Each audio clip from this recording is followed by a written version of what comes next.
সাত সকালে রামগঙ্গা রোডে খড় ভর্তি ইঞ্জিন ভ্যানে বিধ্বংসী আগুন।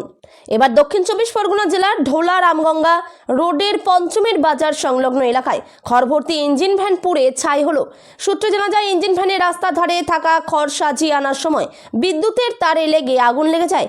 পথচারী এবং এলাকাবাসীরা তৎক্ষণাৎ পুকুরে জল দিয়ে আগুন নেভানোর চেষ্টা করে, কিন্তু চোখের নিমেষেই পুড়ে যায় ইঞ্জিন ভ্যান সহ সমস্ত খড়।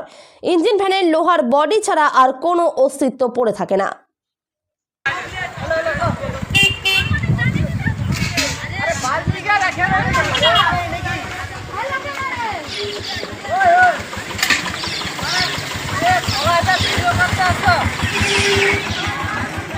अरे मोटर फिट कर दादा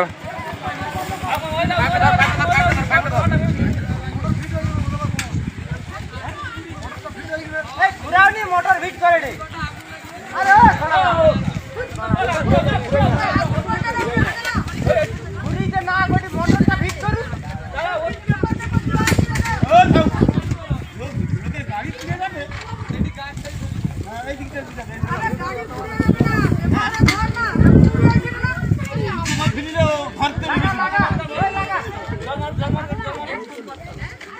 এটা সজা করতে ভালো আছে।